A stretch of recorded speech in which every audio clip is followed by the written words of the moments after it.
Hi friends, General English class. About the poets, already Rabindranath Tagore, H.W. Longfellow, Annie Louisa Walker இது பார்த்தோம். So இந்த கிளாஸில் பார்த்தீங்கன்னா VK Gokak, Walt வைட்மன், Douglas முல்லர்ஸ் இந்த author பற்றி பார்க்க போகிறோம். ஃபர்ஸ்ட் வால்ட் வைட்மன், இவர் பார்த்தீங்கன்னா ஓ கேப்டன் மை கேப்டன் இந்த போயமோட ஆத்தர் தான் இவர். இவர் பார்னான இயர் என்னன்னா 1819 அண்ட் டைட் பார்த்தீங்கன்னா 1891. ஸோ இது வந்து ஈஸியாக ஞாபகம் வச்சுக்கலாம். 19 அது திருப்பி போட்டால் 91. ஸோ டோட்டலாக வந்து 72 இயர்ஸ் வந்து இவர் வாழ்ந்திருக்காரு. ஆல்ரெடி பார்த்துருப்போம். இவரோட நேமில் வந்து ஒயிட் இருக்குது. ஸோ அமெரிக்கன்ஸ் தான் ஒயிட்டாக இருப்பாங்க. அதனால் இவர் வந்து அமெரிக்கன் போயட். அமெரிக்காவில் எங்கே பிறந்திருக்காரு பார்த்தீங்கன்னா லாங் ஐலாண்ட். அதனால தான் இவரோட ஓன் நியூஸ் பேப்பர் நேம் என்ன பார்த்தீங்கன்னா த லாங் ஐலாண்ட்ஸ். ஸோ எக்ஸாம்ஸில் என்ன கேட்பாங்கன்னா எந்த போயட் வந்து இந்த மாதிரி அவரோட 11th ஏஜில் வந்து ஆஃபீஸ் பாயாக இருந்தார் அப்படின்னு கேட்கலாம். ஸோ அது பார்த்திங்கன்னா வால்ட் வைட்மன். அண்ட் எந்த பிளேஸ் பார்த்திங்கன்னா புரூக்ளின். ஸோ ஆஃபீஸ் பாயாக இருந்து அதுக்கப்புறம் வந்து டைப் செட்டர் அப்ரெண்டிஸாக ஒரு பிரிண்டிஷ் ஷாப்பில் வந்து ஜாயின் பண்ணியிருக்காரு. அண்ட் இது கேட்பாங்க லீவ்ஸ் ஆஃப் கிராஸ். இது வந்து யாரோட ஒர்க் பார்த்தீங்கன்னா வால்ட் வைட்மன். என்ன இயர்னா 1852-55 வந்து இது பண்ணியிருக்காரு. And O captain my captain இது வந்து என்ன இயர் வந்து ரிலீஸ் பண்ணியிருக்காருனா 1865. ஸோ நெக்ஸ்ட் இந்த போயம் பற்றி தான் சொல்கிறாங்க. This poem is a rare example of his use of rhymed rhythmically regular verse which serves to create a somber yet exalted effect. So which one create a somber அப்படின்னு கேட்டாங்கன்னா அது வந்து O captain my captain தான். So கேப்டனாக Abraham Lincoln and ஷிப்பாக பார்த்தீங்கன்னா யூஎஸ்ஏவை consider பண்ணுறாரு. First line of the poem serves to begin the controlling metaphor upon which the rest of the poem is built. In this poem captain is the substitute of Abraham Lincoln and the ship is the United States of America. The fearful trip is the civil war. The speaker celebrates the end of the Civil War but continues to mourn the fallen hero. So மெயினாக இதை தான் கேட்பாங்க. யூஎஸ்ஏன்றது எது, கேப்டன்ன்றது யார், இங்கே fearful ட்ரிப்னா எது. So இதை பற்றி தான் அந்த போயம்லேருந்து கேட்கலாம். அண்ட் அவரை பற்றி கேட்குறதுனா நம்ம ஆல்ரெடி பார்த்தோம். Next one VK Gokak. So Vinayak Krishna Gokak. இவர் வந்து இங்கிலீஷ் வேர்ட்ஸ் என்ற போயமோட ஆத்தர். இவர் வந்து ஒரு இந்தியன் போயட். ஸோ கர்நாடகா என்ற பிளேஸில் தான் வந்து இவர் பிறந்திருக்காரு. ஸோ இவர் பார்த்தீங்கன்னா என்னென்ன லாங்குவேஜில் ரொம்ப பெட்டராக இருந்திருக்காருன்னா கன்னடா அண்ட் இங்கிலீஷ். அண்ட் இங்கிலீஷில் பார்த்தீங்கன்னா இவர் வந்து ப்ரொஃபஸராக இருந்திருக்காரு. ஸோ இவர் வந்து 1909 to 1992 வந்து பிறந்திருக்காரு. எக்ஸாக்டாக எங்கன்னு பார்த்தீங்கன்னா பெங்களூரில் வந்து பிறந்திருக்காரு. 1961 இவருக்கு வந்து பத்மஸ்ரீ அவார்ட் கொடுத்துருக்காங்க. இவர் ஒரு ஃபேமஸ் நாவலிஸ்டாகவும் இருந்திருக்காரு. ஸோ இந்த இயர் பார்த்துக்கோங்க. வால்ட் வைட்மன்னா 1919 to 1991 பார்த்தோம். இவர் பார்த்தீங்கன்னா 1909 to 1992 வராரு.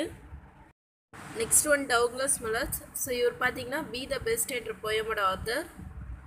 இவர் வந்து May 5, 1877 பிறந்திருக்காரு. அண்டு டைட் பார்த்தீங்கன்னா July 2, 1938. ஸோ கிட்டத்தட்ட பார்த்திங்கன்னா ஒரு 61 இயர்ஸ் வந்து இவர் இருந்திருக்காரு. ஸோ இவர் பிறந்தது எந்த பிளேஸ் பார்த்திங்கன்னா மிச்சிகன் அண்ட் மஸ்கிகன் சொல்லுவாங்க. இவர் வந்து பார்த்திங்கன்னா ஒரு அமெரிக்கன் போயட் அண்ட் லும்பர்மன்ஸ் போயட்னு இவரை ஏன் சொல்கிறாங்கன்னா இவர் லும்பர்மன் அப்படின்னு என்ற மேகசினோட எடிட்டராக இருந்திருக்காரு. அண்ட் இவரோட ஒர்க்கில் ரொம்ப பெஸ்ட்டாக ரேட்டட் பண்ணது எதுனா round river driver and be the best. இவரோட ட்ரேட் பேப்பர்னு எதை சொல்லுவாங்கன்னா சிக்காகோவை சொல்கிறாங்க. ஸோ இதில் வந்து எக்ஸாமில் என்ன வந்திருக்கு பார்த்தீங்கன்னா லும்பர்மன்ஸ் போயட் அப்படின்னு யாரை சொல்லுவாங்க அப்படின்னு கேட்டிருக்காங்க. Next one previous year questions பார்ப்போம். From 2013 to 18. Annie Louisa Walker was educated in. So இவங்க பார்த்தீங்கன்னா விமன்ஸ் ரைட்டோட போயட். இவங்க வந்து எங்கே வந்து படிச்சிருப்பாங்க பார்த்தீங்கன்னா ஆன்டாரியோ என்ற பிளேஸில். ஆன்டாரியோ என்ற பிளேஸ் எங்கே இருக்குன்னா கனடா. ஆனால் இவங்க ஒரு பிரிட்டிஷ் பார்ன் போயட். இவங்களோட மேஜர் ஒர்க் பார்த்தீங்கன்னா 1861 to 62 ரிலீஸ் ஆன லீவ்ஸ் ஃப்ரம் த பேக்வுட்ஸ். ஸோ இவங்க வந்து ஆண்டோரியாவில் எஜுகேஷன் இருந்ததுனால இவங்க அங்கே ஒரு ஸ்கூல் ஸ்டார்ட் பண்ணியிருப்பாங்க இவங்களோட சிஸ்டர்ஸ் கூட சேர்ந்து. Identify the poet who is not an Indian. A option Fahmida வை பஷீர். ஸோ இவங்க பார்த்தீங்கன்னா மைக்ரண்ட் பேர்ட் என்ற போயமோட ஆத்தர். இவங்க ஒரு Indian poet. Next Kamala Suraiyya. So இவங்க பார்த்தீங்கன்னா மை கிராண்ட் மதர்ஸ் ஹவுஸ் என்ற போயமோட ஆத்தர். இவங்க இந்தியாவில் கேரளாவில் வந்து பிறந்திருப்பாங்க. Next VK Gokak. ஸோ இவரும் இந்தியன் போயட் தான், கர்நாடகாவில் பிறந்திருப்பார். Next one James Kirkup. இவர் ஒரு இங்கிலாந்து போயட். ஸோ இவர் பார்த்தீங்கன்னா நோ மென் ஆர் ஃபாரின் என்ற போயமோட ஆத்தர் இவர். The poet Jack Prelutsky was born in. So இவர் பார்த்தீங்கன்னா ப்ரூக்லின் என்ற பிளேஸில் வந்து பிறந்திருக்காரு. இவர் வந்து எந்த போயமோட ஆத்தர்னா be glad your nose is on your face. Brooklyn என்றது நியூயார்க்கில் இருக்குது. ஸோ இவர் பார்த்தீங்கன்னா 50 ஆந்தாலஜிஸ் என்றதோட ஆத்தர் இவர். இதே ப்ரூக்லின் என்ற பிளேஸ் எதுக்கு ஃபேமஸ் பார்த்தீங்கன்னா வால்ட் வைட்மேன் அவரோட ஸ்டார்டிங்கில் ஆஃபீஸ் பாயாக இருந்தது, அதாவது 11th ஏஜ் வரைக்கும் ஆஃபீஸ் பாயாக இருந்தது இந்த ப்ரூக்லின் என்ற பிளேஸில் தான்.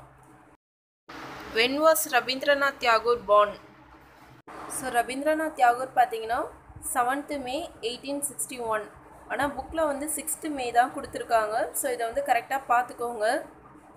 ஸோ புக்கில் பார்த்தீங்கன்னா 6th May 1861 to August 7, 1941 வரைக்கும் கொடுத்துருக்காங்க. எந்த பிளேஸ்னால் கல்கத்தா. ஸோ இவர் ஒரு பெங்காலி போயட். இவரோட 2 மெயின் இன்ஸ்டியூஷன்ஸ் என்ன பார்த்தீங்கன்னா சாந்தி நிகேதன், விஸ்வபாரதி. இவர் வந்து 1913 நோபல் ப்ரைஸ் வாங்கியிருக்காரு. எந்த ஒர்க்குக்காக பார்த்தீங்கன்னா Gitanjali. Next one the state U R Ananthamurthy was born, brought up and lived in till his death was. So இது வந்து எக்ஸாமில் ஒரு தடவை கேட்டிருக்காங்க. இவர் வந்து பார்த்தீங்கன்னா எந்த பிளேஸில் வந்து பிறந்து வளர்ந்து இறந்துருக்காருன்னா கர்நாடகா. ஸோ இதெல்லாம் சிலபஸில் மென்ஷன் பண்ணாததுலேருந்து எக்ஸாமில் கேட்டது. Shakespeare sonnets are dash in number 154. So டோட்டலாக ஒரு போயமில் பார்த்தீங்கன்னா அந்த சோனட்ன்றது 14 லைன்ஸ் அப்படின்னு சொல்லுவாங்க. ஸோ அவர் டோட்டலாக எவ்வளோ சோனட்ஸ் வந்து எழுதியிருக்காருன்னா 154. Of the following poets who was known as the people poet for having contributed 11,000 poems to English literature. So இதுக்கான ஆன்சர் என்னன்னு பார்த்தீங்கன்னா ஏ கெஸ்ட்டு சொல்லுவாங்க, அப்படி இல்லைன்னா எட்கர் ஆல்பர்ட் கெஸ்ட். ஸோ இவர் வந்து டோன்ட் குவிட் என்ற போயமோட ஆத்தர். இவர் வந்து ஒரு அமெரிக்கன் போயட். ஸோ கெஸ்ட் இவர் பார்த்தீங்கன்னா 11,000 poems வந்து இங்கிலீஷ் லிட்ரேச்சர் கொடுத்துருக்கிறதுனால இவர் வந்து பீப்புள்ஸ் போயட் சொல்கிறாங்க. During his life time HW Longfellow become a. So இதுக்கான ஆன்சர் என்னன்னா நேஷ்னல் இன்ஸ்டிடியூஷன். ஹெச்டபிள்யூ லாங்ஃபெல்லோ இவர் பார்த்தீங்கன்னா சாம் ஆஃப் லைஃப் என்ற போயமோட ஆத்தர். ஸோ வந்து 19th centuryயில் பெஸ்ட் லவ்டு போயமாக சாம் ஆஃப் லைஃப் வந்து கன்சிடர் பண்ணியிருக்காங்க. இவர் வந்து 1807 to 82 வரைக்கும் இருந்திருக்காரு. இவர் ஒரு அமெரிக்கன் போயட். இவரோட மெயின் ஒர்க் என்ன பார்த்தீங்கன்னா 1839 வாய்ஸ் ஆஃப் நைட். ஸோ அதோட ஃபர்ஸ்ட் வால்யூம் தான் பார்த்தீங்கன்னா சாம் ஆஃப் லைஃப் என்றது. Which state does the poet Kamala Das belongs to? So Kamala Das அவங்க பார்த்தீங்கன்னா இவங்களை வந்து கமலா சுரையானன்னு சொல்கிறாங்க. இவங்க வந்து மை கிராண்ட் மதர்ஸ் ஹவுஸ் என்ற போயமோட ஆத்தர். ஸோ இவங்க வந்து ஒரு இந்தியன் போயட். இந்தியாவில் வந்து எந்த பிளேஸில் இருந்திருக்காங்கன்னா Kerala. Where did the renowned children's writer Ruskin Bond spend most of his life time? So இதுக்கான ஆன்சர் என்னன்னா Garhwali hill station of Mussoorie. So இதெல்லாம் கொஞ்சம் சிலபஸில் கவர் ஆகுது, இதை தான் பார்த்துக்கோங்க. When was John Masefield born? இவர் வந்து லாவ் அண்ட் பி மெரி இந்த போயமோட ஆத்தர். ஸோ இவர் வந்து எப்போ பிறந்திருக்காருன்னா 1st June 1878. எந்த பிளேஸ் பார்த்தீங்கன்னா லெட்பரி. ஸோ இவர் பற்றி பார்த்தோன்னா இவருக்கு வந்து ஸ்கூல் எஜுகேஷன் வந்து அன்ஹாப்பியாக இருந்திருக்கு. அதுக்கப்புறம் நேவியில் வந்து ஜாயின் பண்ணியிருக்காரு 16 ஏஜில். 1897 தான் பார்த்தீங்கன்னா வேர்சடைல் ரைட்டராக இருக்கார். வேர்சடைல்னா அதில் வந்து ரொம்ப ஃபேமஸாக டேலண்டடாக அப்படின்னு ஆகியிருக்காரு. 1930 தான் இவர் வந்து போயட் லாரியட் கன்சிடர் பண்ணியிருக்காங்க. 1967 இவர் இறந்திருக்காரு. Who wrote the sonnet composed upon Westminster Bridge? So இதுக்கான ஆத்தர் யாருன்னா வில்லியம் வேர்ட்ஸ்வர்த். ஹெச்டபிள்யூ லாங்ஃபிலோவை நேஷ்னல் இன்ஸ்டிடியூஷன் சொல்கிறாங்க. எட்கர் ஏ கெஸ்ட்டை வந்து பீப்புள்ஸ் போயட் சொல்கிறாங்க. இவர் வந்து போயட் ஆஃப் நேச்சர் சொல்லுவாங்க. இவரோட மெயின் ஒர்க் என்ன பார்த்தீங்கன்னா 1798 ரிலீஸ் ஆன லிரிக்கல் பேலட்ஸ். ஸோ வெறும் பேலட்ஸ்னால் அது வந்து ஹெச்டபிள்யூ லாங்ஃபிலோ 1841 ரிலீஸ் பண்ணியிருப்பார். லிரிக்கல் பேலட்ஸ்னால் வில்லியம் வேர்ட்ஸ்வர்த் 1798 ரிலீஸ் பண்ணியிருக்காரு. அண்ட் இவரோட டேர்னிங் பாயிண்ட்டாக இருந்தது எதுன்னு பார்த்தீங்கன்னா டெய்லர் என்றது தான். இது வந்து 1795 ரிலீஸ் பண்ணியிருக்காரு. The poet who made a bridge between the Victorian age and the modernist movement was so அப்படின்னு கன்சிடர் பண்ணுற போயட் யாருன்னு பார்த்தீங்கன்னா Thomas Hardy. The man he killed என்ற போயமோட ஆத்தர் இவர் வந்து 20th century ரைட்டரில் இன்ஸ்பிரேஷன் ரைட்டராக இருந்திருக்காரு. இவரோட புக் நேம் என்ன பார்த்தீங்கன்னா return of native. Walt Whitman a famous poet started his career as an இது ஆல்ரெடி பார்த்தோம் ஆஃபீஸ் பாய். என்ன ஏஜ் பார்த்தீங்கன்னா 11th age. Who was the only poet honored with the title Poet Laureate of Michigan. So இதுவும் பார்த்தீங்கன்னா Edgar A guest. In which year did H.W. Longfellow publish his first volume of poems? So இது already பார்த்தோம் 1839. அதில் வந்து release ஆனதான் பார்த்தீங்கன்னா A Psalm of Life என்றது. Pulitzer Prize for Literature was awarded for the poem American Civil War, John Brown's Body. Who wrote this poem? So இது பார்த்தீங்கன்னா யார் எழுதியிருக்காங்கன்னா Stephen Vincent Benet. The flying wonder என்ற போயமோட author தான் இவர். So இவர் வந்து 1928 பார்த்தீங்கன்னா ஜான் ப்ரவுன்ஸ் பாடி இதுக்காக வந்து Nobel prize Pulitzer prize win பண்ணியிருக்காரு. David Herbert Lawrence occupies a unique position among the leading dash of England. So DH Lawrence சொல்லுவாங்க. இவர் வந்து ஸ்னேக் த பியானோ இந்த போயமோட ஆத்தர். ஸோ ஒவ்வொரு போயட்டும் ஒவ்வொரு ரெகக்னைஸ் பண்ணுறாங்க. இவர் வந்து மாடர்னிஸ்ட் ரைட்டர்ஸ் அப்படின்னு சொல்கிறாங்க. ஸோ மேக்ஸிமம் சிலபஸில் இருக்கிறது தான் கவர் ஆகுது. இந்த மாதிரி ஒரு சிலது பார்த்திங்கன்னா கொஞ்சம் வந்து எக்ஸப்ஷனலாக கேட்க தான் செய்கிறாங்க. அதனால் சிலபஸை கவர் பண்ணிட்டு டைம் இருந்தால் மற்ற போயமோட ஆத்தரையும் ஒரு தடவை ரீட் கொடுத்துக்கோங்க. தேங்க்யூ.